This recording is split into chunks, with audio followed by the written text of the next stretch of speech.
ang kulay ng uniforme nating suot-suot ay isang kulay ng abo na nariyan ngayon. Na hanggang ngayon, taglay natin, kumakapit sa katawan natin ang idealismo ng scouting, agos sa ating puso at sa ating Ako nga po pala si Javier Percival Berlanga, sa Rover Aspirant ng Paaralang ERBHS. Ako po ay sumali sa scouting upang makatulong sa ating kapwa at maglingkod sa ating inang bayan. At lalong-lalo na po sa ating Diyos.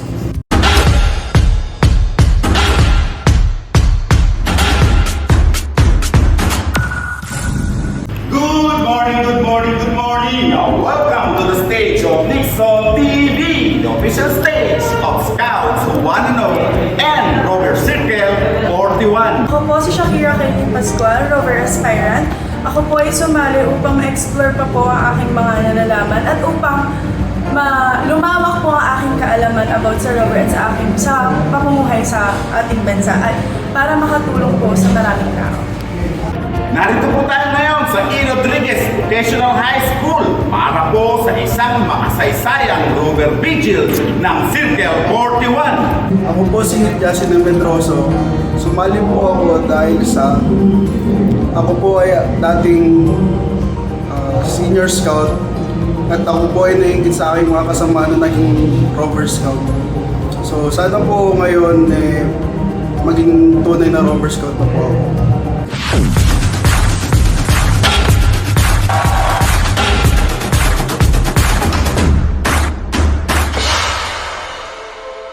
Meron tayong layunin kung bakit natin suot-suot itong alampay nito.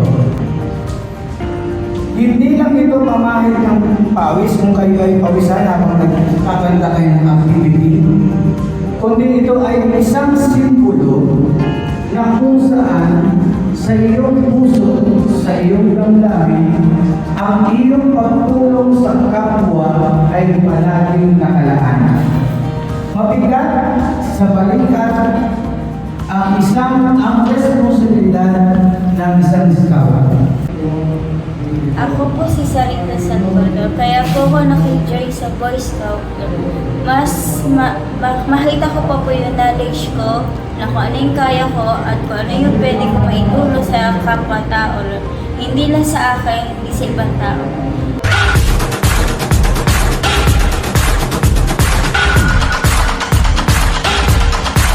Ako po si Myra De Los Santos kasi gusto ko pong ma-experience yung mga camping o whatever po na mga like hiking, katulad po ngayon na adventure. Ako po si Ika Kapoken. Sumali po ako sa Rover Scouting kasi po namamanga po ako sa mga ginagawa ng Boy Scout dati. Na-influensyan po nila ako sa mabuti nila pong ginagawa sa kapwa, tulad po ng pagtulong. At saka madami din po ako nakikita po na kapag may nakikita pong matatandang tumatawid, tinutulungan po nila. Yung mga bata po, ginagay din po nila. Madami pong ganun. together again, we're here, we're here. We are together again, we're here, we're here. We are together again. We're here, we're here. Ang mga dating senior scout ng E. Rodriguez Vocational High School ay muling nagkita-kita upang ituloy ang kanilang nasimulan, ang maging scout kahit na isinampay na nila ang kanilang mga kulay pulang alampay. Sa pangunguna ng kanilang magaling na circle manager na si Ginoong Warren Mancio ay sumabak sa isang Rover Vigil ang mga dating senior scout na ngayon ay magpipilit na maging bahagi muli ng scouting.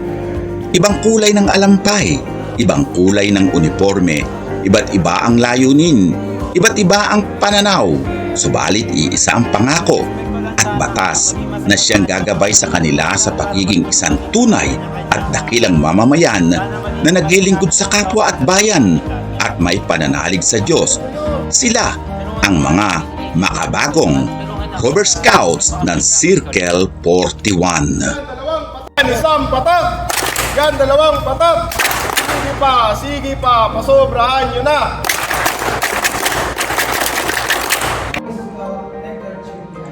Katulad ng mga karaniwang mga rover aspirant, ay sumabak sa mga lecture mula sa magagaling na mga scouters ang mga future members ng Circle 41. Dito ay iminulat sila sa kanilang magiging tungkulin bilang mga rover scouts, pati na ang ilang mga aktibidad na kanilang gagawin sa kanilang pagtahak sa bagong mundo ng scouting. Kakaibang karanasan ang kanilang mararanasan. Samahan niyo ako at tuklasin natin ang hiwaga ng Rover Vigil. Okay, at syempre ngayon po kasama natin ang Circle Manager na si Ginoong Warren Mancio. At syempre, sasabihin niya na sa atin kung ano-ano ang magaganap ngayong gabi dito sa kanilang Rover Vigil. Good morning! Good morning, sir. Good morning. Okay, sir. Good morning. Okay, sir. Ngayon lang ulit tayo nagkita. Ano po ba ang mga kaganapan ngayong gabi dito po sa Rover Vigil? Maraming magaganap sa gabi ito. Unang-una sa lahat, nakapaghanda na sila ng mahigit kulang na 1-2 linggo bago namin sinimulan ng investiture. Nariyaan na ihanda talaga ng mga bata kanilang sarili, emotional, physical, at saka mental. Wow. At bukod doon, nakaredy po sila, natanggapin po yung hope ng pagiging rover sa gabing ito. Sa gabing ito rin, ipapakilala namin yung kahalagahan ng pagiging rover scout sa komunidad na nasasakupan ng E. Rodriguez Vocational High School, na kung saan kami po ay bilang sa Manila Council. Ito po yung pinakamagandang mangyayari, sir. Ano po, sa 44 na mga mag-aaral na katanggap-tanggap na para maging rover sila sa taong 2023 ng 2023 ngayon. Ano po, ay talagang buo ang loob ng mga bata na tanggapin ng tungkulin sa pagiging rover scout. Nakalinsabay po na pagtanggap namin yan ng tungkulin na yan, na gabay naman kami, ginagabayan kami ng Manila Council at higit sa lahat ng National Council Office ng Boy Scout of the Philippines. Kaya kami natutuwa at binisitan niyo po kami sa gabi ito. Sir Warren, pagkatapos nitong inyong ceremony, syempre mga ano na sila, no? Mga rover nila. Meron ba kayong mga activities na gagawin? No? Marami po kami. Sa katunayan, may isang buong taon na po kaming planning. One year? One year planning program na naka-itinerary na po. Sa tulong po ni Sir Jeffrey Alitagtag, ang aming pong Field Scout Executive ng Manila Council, nabuo yung aming pagbubuo ng plano na yun. Sa katunayan, sa January 21, magkakaroon po kami ng community coastal clean-up drive sa Manila Beach, Dolomite Beach sa Manila. Banat na agad ang mga... Walang po pahinga yun. Kung pwede nga po namin gawin kinabukasan, gagawin po namin. Pero Mapuyat sila. Naiplano na po namin yun. At meron po kami panibagong plano din po na-aproba na po ng aming district commissioner na sa katauhan po ng Grupo J. Malia, ang aming district commissioner ng District 6A, na magkaroon po kami ng 3 days camping. Wow! Either po sa mga Luzon, Cavite o kaya sa Tanay. Doon po ituturo po namin ang iba't iba po mga aspeto ng Rover Scout, yung community, ang pinaka-importante yun. yan. Pinaka-mahalaga kasi mag-tree planting po kami doon. Inadagdag po namin yung personality development. Correct. Dahil bago po kami umalis, pupunta po na kami sa mga kanya-kanyang mga simbahan, yung kasi po spiritual development po yun. Na kung saan po, yun po ay isasama na kasama namin sa 1-year development community namin po. Narito ang ilang mga aktibidad na naganap sa Rover Vigil ng Circle 41. Marami kaming hindi ipinakita upang mapangalagaan ang pagiging sagrado ng ilang mga kaganapan.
Nixon.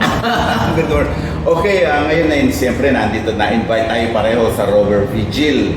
Okay, tanongin nga kita, Sir James, ano ang rovering? Rovering is the open air service of Jolly Scouting. Ba ang Rover Vigil? Una, we call it the ROVIC. Stands for Rover Orientation Investiture Vigil and Investiture Ceremony. Okay, Rover. So ngayon po ginawa ng Rover Vigil. Ano po ang Rover Vigil talaga? Actually, ang isang Rover Vigil, ito ay isang solemn na seremonya na dito ay bibigyan sila ng parang pagkakataon i-examine ang kanilang sarili kung sila ba'y handa na sa pagsapi sa Rover Scouting. Kasi dyan papasok yung mga tinatawag na 5 rocks, i-introduce natin sa kanila ano ba ang Rover Scouting. Meron tayong advancement, meron tayong community service. More on community service ang isang Rover Scouting. So, talagang ito, nag-deviate na sila from, siyempre, mere mga camping, may community service din naman ng mga Boy Scout o yung mga Senior Scout. Pero ito, kaiba ang kanilang mga community service. Ano po? Opo, Sir Nixon. Actually, sa Rover Scouting is more on community service and community immersion. Paano yung community immersion? Pagkakaroon tayo ng activity na contact tayo ng isang barangay, doon tayo magbibigay ng community service. At the same time, meron tayong mga activities para sa mga ating isi-serve na community. Makikipag-ignite tayo sa mga barangay official. Ano po ang mga advancement na pwedeng gawin ng isang Rover Scout? Ang Rover Scouting, meron tayong advancement scheme. More on community service ang ating advancement. In every activity, they must earn 100 points to earn the first quadrant. So, to earn the first quadrant, you must give community service to the community, not just one, twice or thrice. So, you must earn 100 points to earn the first quadrant, which is the yellow quadrant. So, you have 4 quadrants before you reach the highest award, which is the Chief Nation Builder. Okay. You will notice there are 4 colors in the quadrant. It represents Cub Scouting, Kid Scouting, Boy Scouting, and Senior Scouting. So there are 4 colors denoting the 4 phases of Scouting. And the final stage is the Rover Scouting. So you connect all colors? Yes, sir. 4 quadrants, they have 4 representing 4 colors of the different quadrants. So each one may corresponding Yes, sir. So the first award you will receive is the yellow quadrant, and the second one is the green quadrant, third one is the red quadrant, and the fourth one is the blue quadrant. Mapupuno na yun. Ay, ibig sabihin, pagka nakuha mo na yun, ibig sabihin, kompleto na ang ang service mo. Malapit na tayo makakompleto with 400 points equivalent to 100 for each quadrant. So, para ma-kompleto mo yung pinaka-highest rank ng Rover Scouting, which is the Chief Nation Builder, you must earn another 100 points. Okay. So, different ito sa 4 na quadrant. Yes, sir. So, another. So, ito po ba yung tinatawag nating ano tawag dun sa Senior Scouting? Ay, yung mga merit badges. Okay, ulitin kita naman. So, ito po yung tinatawag natin na merit badges nila. It's different from merit badges. Actually, the quadrants mostly earned through community service and community immersion. So, the final quadrant, you can earn another 100 points if you will join the Rover Moot. Rover Moot is another 100 points. Yes, sir. If you join the Rover Moot, automatically you will earn 100 points and a chance to earn the Chief Nation Builder, which is the highest rank of Rover Scouting program. Okay. Ganun naman pala. So, talagang at least parang meron din talaga siyang advancement. Kaya Yes. lang iba ang tawag nila doon. Iba kung paano ang nila yung pag-handle nila doon sa kanilang advancement. Nilalagay din sa, ano yan? Sa... Pagka yun po ang ating rover, dito po sa chest yun nilalagay yung kanilang advancement in quadrant. Pag po adult, dito po sa shoulder. Sa shoulder. So doon yung malalaman kung adult or Rover Scout yung meron award. Yun ang advance. Okay, nako. Maraming salamat po, Sir James, sa napakaganda po ninyo explanation tungkol po dun sa ating Rover Scouting.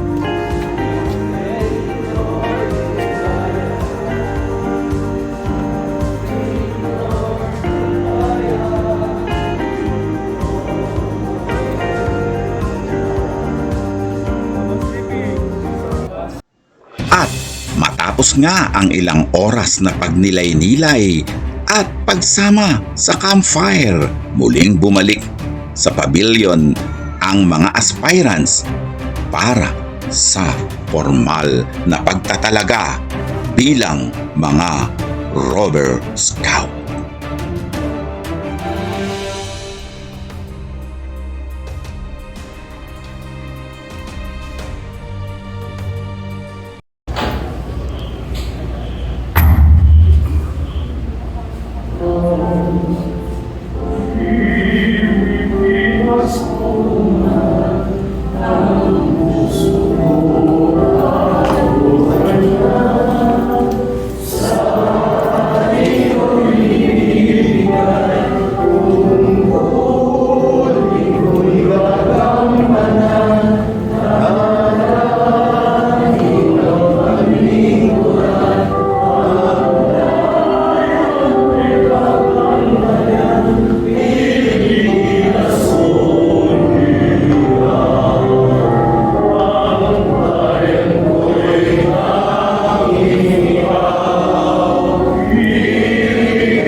Ako'y Pilipino, buong katapatan na lulumpa sa pagkakaroon ng Pilipinas at sa bansa kanyang sinasagisan, may nakakatatungan at kayaan, may nakikilos sa sambayan ng makalos, makakakasan at makatawag ng mga bansa. Baba, na!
Okay,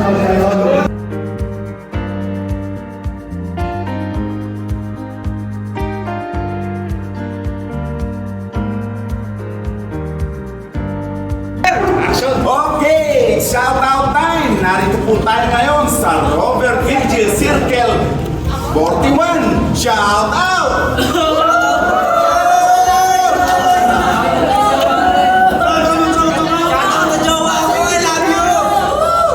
Shoutout nga pala kay Sir Pacho, siya ay nag-register sa amin dito. At shoutout din sa council, pinagagawa